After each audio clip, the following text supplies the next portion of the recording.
कुरान करीम में असहाब कहफ का किस्सा है जो हमें ईमान, सब्र और अल्लाह पर भरोसे का सबसे बड़ा सबक देता है।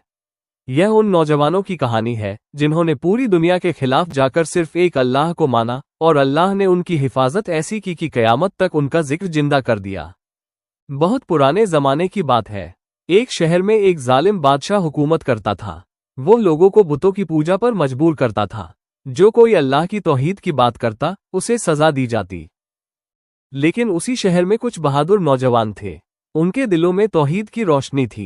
उन्होंने कहा, हमारा रब आसमानों और जमीन का रब है, हम उसके सिवा किसी को नहीं पुकारेंगे। अल्लाह ताला फरमाता है कि हमने उनके दिलों को मजबूत कर दिया।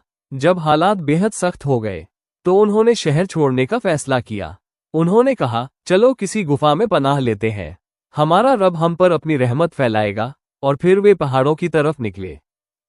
गुफा में पहुंचकर उन्होंने हाथ उठाए और दुआ की, ए हमारे रब, हमें अपनी खास रहमत अता फरमा और हमारे इस काम में आसानी पैदा कर दे। ये दुआ सीधी अर्श तक पहुंची। फिर अल्लाह ने उन्हें गहरी नींद में सुला दिया। दिन गुजरते गए, साल गुजरते गए और देखते ही देखते 309 साल बीत गए। सूरज निकलता ढलता, लेकिन अल्लाह उनके जिस्मों को सुरक्षित रखता रहा। उनका वफादार कुत्ता गुफा के मुहाने पर पहरा देता रहा। फिर एक दिन अल्लाह ने उन्हें जगा दिया। उन्होंने एक दूसरे से पूछा, हम कितनी देर सोए रहे? किसी ने कहा, एक दिन या दिन का कुछ हिस्सा। उन्हें अंदाजा भी नहीं था कि सदियां गुजर चुकी है। उन्होंने अपने एक साथी को शहर भेजा खाना लाने के लिए। लेकिन जब वो शहर पहुंचा तो सब कुछ बदल चुका था। अब वहां तौहीद का बोलबाला था। लोग अल्लाह पर ईमान ला चुके थे। पुराने सिक्के देखकर लोग हैरान रह गए और फिर सच सामने आ गया।